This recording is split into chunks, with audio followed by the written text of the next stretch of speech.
Everyone. All right, we have made it to week number 2. And week number 1 was a little easy compared to week number 2 because for week number 2, you have lots of things to do. This week, you have 2 video recordings. You had 2 last week as well, but you have 2 C's this week. So you have C number 1 and C number 2, along with the peer responses and things like that. Thank you to our C number 2 and C number 3. Sorry, C number 1 last week. Thank you to everybody who told me about C number 1 with the peer assessment. I don't know why it didn't assign, but I scheduled it so that you should get them today because there was an error. I'm giving you a couple of extra days. So it's not due today. You have until Wednesday to do that peer assessment. No penalty. The mistake was on school, Canvas, whatever, and you shouldn't be penalized for that. So don't worry about it. Get it done when you can in the next couple days. I always check before I do the grading to see where they are and make sure you did them. So I'm not going to grade the peer assessment yet. I'm going to wait because that's only fair, right? All right. This week, we are talking about 2 things. We're talking about confidence, and I call it speech apprehension because that's what your book calls it, but I just think it's confidence. So we want to make sure that you're a confident speaker. And then we are talking about centering your speeches around the audience and who's in your audience and how to know them. So in the confidence end, I've got tons of videos and lots of things. I try to make the videos kind of bite-sized and give you things that are not just videos, maybe some resources, some handouts, and kind of things like that. So you have a lot of things, but you have to do the readings. You have to read the chapters. So the way I get you to do the chapters is you have to give speeches on them, right? So you need to read the chapters. It's very important. And to keep in mind, like you're going to need these chapters for tests. I know you have to take a midterm and a final in this class because even though it's only 6 weeks, you still need to do both of those. The midterm exam is on the textbook. So you have to read the chapters. Otherwise, you won't be prepared for the midterm. It's all I can do. Midterm is on the chapters. Final exam is on like lectures and stuff that I give you and things that like feedback and things I've given you on your assignments. So do that. So we want to do that. All right, being confident. Why is this important? Because everything in public speaking, honestly, is based on how you think you can do it. It's all about perception. And if you think you can't do it, then you're not going to be successful. But you've got to walk in with the confidence, like, I know I'm going to do this great. It is mostly a mental activity. It is not really about skill. Yes, you need to have the skill, but there are people who have the skill but no confidence. And so they don't have the perception that they actually know what they're doing, and people don't trust them because they're not confident. So you need to know the skills, but the skills build off the fact that you have to trust that you know how to do this. And y'all, public speaking isn't hard. I know it makes a lot of us nervous and we're worried because we're like, oh, I'm not going to do this well. You're just talking to people. That's it. You're talking to people. And even though this one feels a little different because you're like, oh, I'm just talking to a camera. No, it's still the same. There's people still watching. We're all still watching you. I'm still watching you. Your classmate is watching you. You're still getting the feedback, right? And it's the number of times that you do it, not how big your audience is. So you got to do it, but you have to be confident. Trust that you know what you're doing because you do. You know how to talk to people. And those of you who struggle with that, that's okay, because in this instance, you're talking to people with notes. So you don't have to make it up on the top of your head. In fact, you're required to use notes for this class. So no need to worry about that. If you're like, I don't know what the heck I'm supposed to say. Aha, insert magic note card. You'll be okay, right? So it's really important that you take that. Those of you who struggle with being nervous and get sweaty in front of that confidence slide, the lecture notes, like all those things are really going to help you. When you find yourself struggling and trying to figure out, oh my God, I'm nervous and I'm freaking out and I have a bunch of filler words, which usually are a sign that you're super nervous, by the way.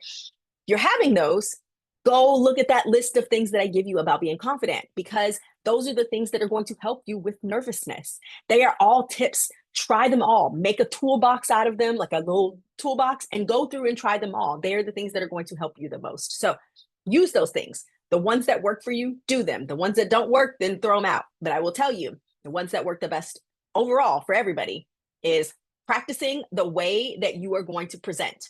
That is super important.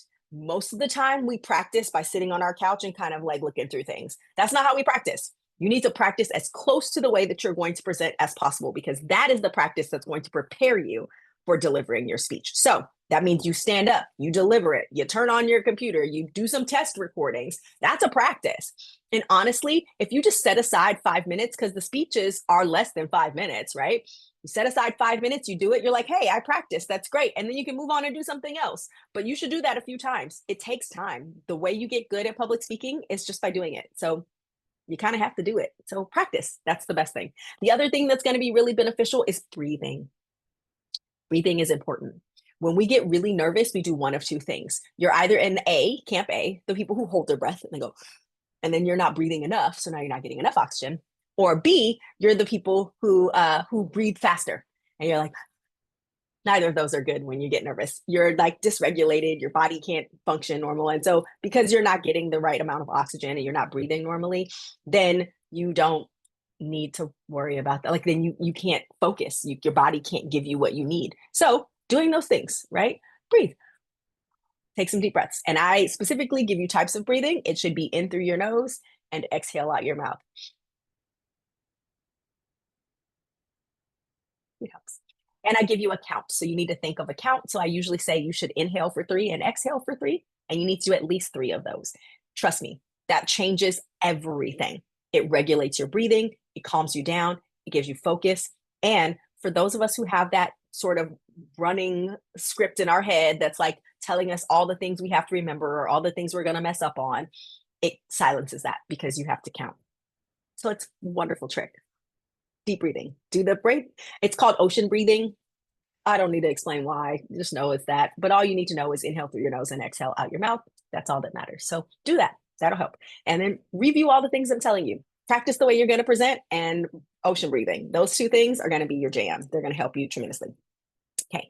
Next, we're talking about knowing your audience and audience adaptation. It is important for you to know who is in your audience because every speech you give should be for that audience. So I have taught this class a million times, y'all. I've been teaching this class since 2007, right? So I know how to teach this class. I joke that I could teach it in my sleep, but you know why I can't? Because every semester, every time, there's a different set of students. My audience changes. And the audience that I had in my very first class in 2007 is not the audience that is taking this class right now, which means any speech that I give in this class needs to be adapted for you. For those of you who are in this class right now, I make adjustments. There's new announcements. I change the assignments a little bit. When I'm speaking to you, I make it different because you are different. That is the case for audience adaptation. You need to know who's in your audience so that you can craft a speech that is going to be the best received by them. And that affects everything from the types of research you choose for your speech, the types of examples you use, even things like types of clothing that you wear. Okay. All of that stuff is there to better influence the audience so that your message is received by them. And you can't do that unless you know who your audience is first, and then you can make those adjustments. Here's an example. I spent a number of years as a host of a radio show, and the show was on a Christian radio station, and it was for single people. I did not meet my husband until I was in my late 30s. And so I was like mid 30s. And so I had been single for a very long time. And the Christian church doesn't do a really great job with single people. And so our Christian radio show was about that. And so because I had a radio show, I got invited to speak at a number of churches and had that opportunity to kind of help them realize that we could be serving singles better. Well, every church is super different. If you are a person who is a person of faith, you know that the Christian church is not united at all. It's so different. Every church is different. There's different denominations. There's different ways that they sing, all kinds of things, right? Different ways and things that they believe in the Bible. So many different things, except they all fall under the umbrella of a church, right? A Christian church. So I needed to adapt for every audience. Some of the churches, the women don't wear pants. So I can't walk in the church with pants on because then they're absolutely not going to accept me because I'm not following their church rules. Some of them, women don't wear makeup or nail polish. I needed to make those adjustments, make sure I adapt for that. But I also adapted like the kinds of examples I used. Maybe if it was a more conservative church, I might pick different examples from the Bible to support that. If it's a more liberal church, then I'm going to support those things and really play up the idea of like singlehood for women, because the Christian church is primarily full of single Christian women, not a whole lot of single Christian men. And so how do you play up the power of women? And if it's a liberal church, I'm absolutely going to use those examples and talk about the women in the Bible who were single and still made great examples. So this is what I mean, making those adjustments for the audience. And even within that, the way that I talk to you about those experiences of me speaking at those different churches is different than the way that I talk about it on my radio show. Different audience. You adapt and adjust so that your audience will hear your message, will receive your message, and learn from the things that you're going to say.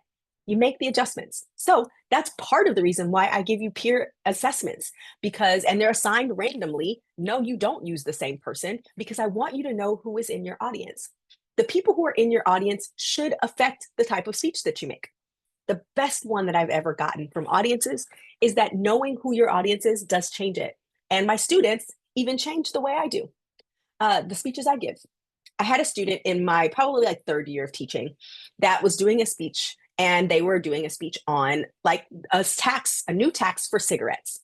I've always been in favor of that because I think tax them. Cigarette smoking is terrible for you. You should not smoke cigarettes. It's absolutely bad. And then I had a student who gave me some information. She told me about her grandfather. Her grandfather had been smoking since he was 16 years old. 16, right? He was in his 70s at this point. And granted, that's really bad for him. He should not be smoking. But you know what? At this point, he's super addicted. He's totally addicted to smoking. So when we add the cigarette tax, he's going to pay that higher price. And it's not going to stop him from smoking because he's been doing it since he was 16. But you know what he's going to do?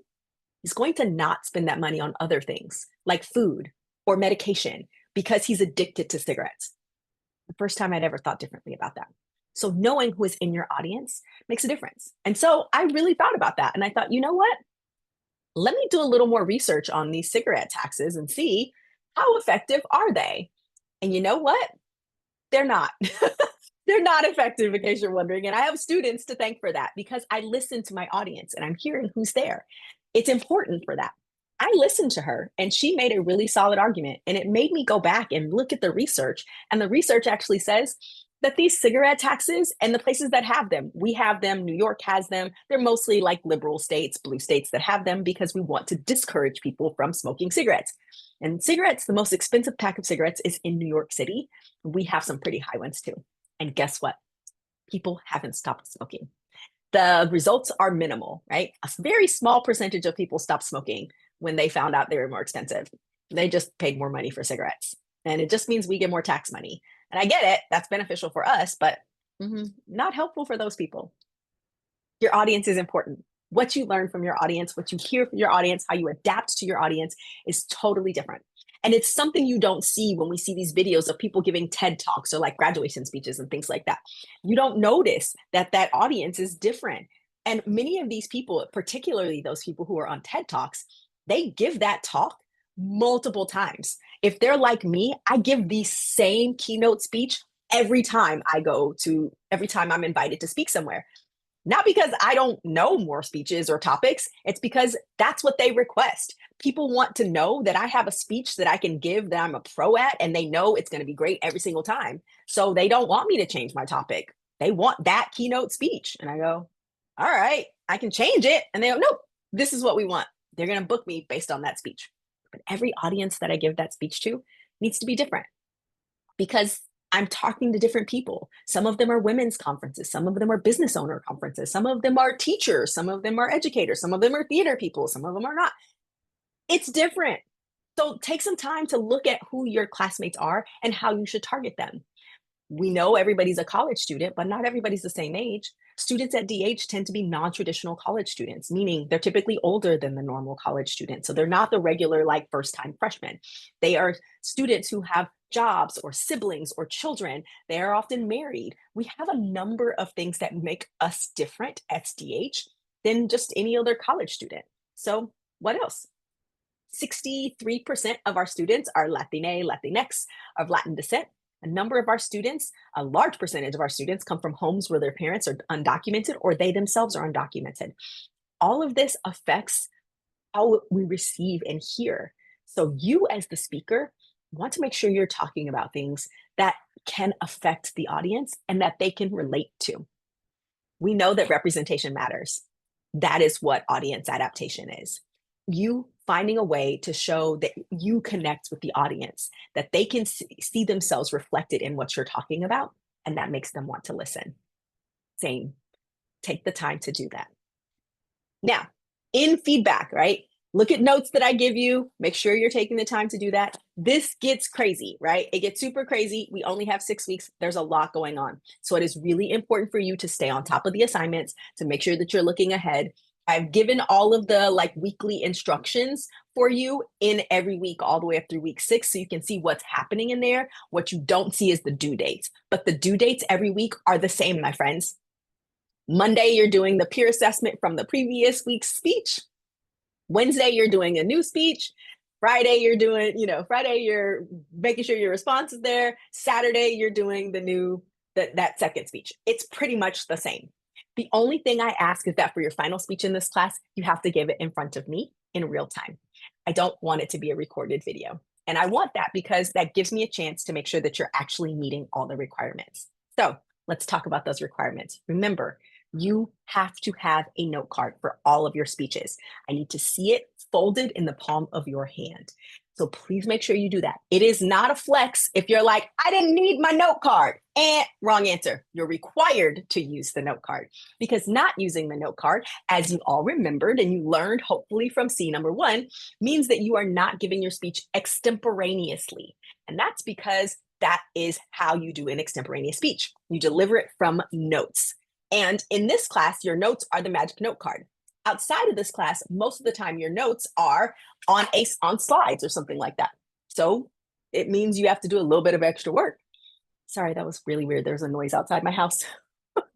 Sorry, guys. So it means you have to do a little bit of extra work to fill that out, right? But I don't want you memorizing the speech. Who has time? This is only 6 weeks. You don't have time to memorize a speech. I never ask you to do that.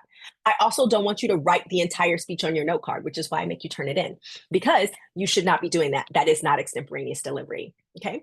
You should be delivering with notes. Outside this class, most times doing some slides. Those are my notes when I deliver speeches and keynotes places, because they want to see things. But without that, I got a note card, y'all. And I'm seriously using that note card. I do not do memorized speeches, because that means that I don't have the ability to make sure that I'm staying on track, watching my time, staying organized. So not a flex if you don't use your note card. It is a requirement. Please use your note card, okay? Also, listen to what your classmates are saying. Listen to them. Give them good feedback. Do not be afraid to tell them what they need to work on. You learn by finding the things that they need to improve on, and they learn as well. The reason why I ask you to do peer assessment is not because I can't grade things myself. I can, but the studies show that the person who does the assessment is the person who learns. So if I do all the assessment, then you're missing out on the learning opportunity. So it is important for you to do peer assessments and self-assessments and be honest. So if you see your classmate doing something that you know is not good and you've looked at the evaluation sheet, please tell them to fix it. I'd like it more if you spoke louder. I would like it more if you used your note card better. I would like it more if we had better eye contact and I could see your eyes. You're reading a lot. Please give them that feedback. When you see it, tell them, because they need to know. Most of the things we're doing, we don't know we're doing them until somebody else tells us. So be helpful and tell them what they need to work on. Trust me, it makes a big difference. You are not helping them by telling them it was good. And also, if you put that in your feedback, I'm not going to give you credit for it, because I'm actually expecting you to assess the work that they are doing. So please give them honest feedback, but use good language. I liked it when you did this, and be specific. It's not good enough to just say, I liked it when you gave your speech, it was good. Not good. Use the specific criteria. I liked it when you spoke loud enough for us to hear. I liked it when you made good eye contact. I liked it when you used examples from the textbook. Tell them when, give specifics. Saying that was good is not helpful for anybody. Tell them what they did well. Use the evaluation sheet, and then tell them what you would like them to fix. I would like it more if you did this. Yes, you do need to say it every single time. I liked it when you did this. I liked it when you did this. I would like it more if you did this. I would like it more if you did this. I would like it more if you did this. Yes, you do need to use those phrases every single time. There's a reason for that. I know it sounds silly, but we are working on using language that is non-offensive to people so that we all can receive. Because the moment you're like, that was good, sucks. I'm sorry. That feedback is terrible. Nobody knows. You told me it was good. I don't know what was good. And I know I wasn't perfect, but I don't know what to fix because you didn't help me. And if you just said, it sucked, that wasn't great. Also not helpful for me. I don't know what wasn't great about it. I don't know what sucks. So use the criteria that I give you so that you can give good feedback that is helpful. And you noticing those things that they need to improve upon helps you remember, like, oh, wait a second. Am I doing that? Because I need to make sure I'm not doing that either. That's what the assessment's for. All right. So get going this week. Go, go, go. There's lots to do. If you have questions, you all have been really great about sending me emails or Canvas messages. You know, I'm on top of that. I will get it. Feel free to email me or message me if you need that. I'm happy to help. You are not asking me stupid questions. You're not stuck. It's totally helpful, especially when you notice something. Y'all, Canvas is horrible. It makes all kinds of technology mistakes. And our IT team on our campus doesn't fix it fast enough. I can fix it faster. So if you notice something is there and there's a problem, tell me. I will get on it and fix it. Not a problem. Have a great second week. You're going to kill it. It's going to be awesome. We're going to keep rolling on. And if you have questions, let me know.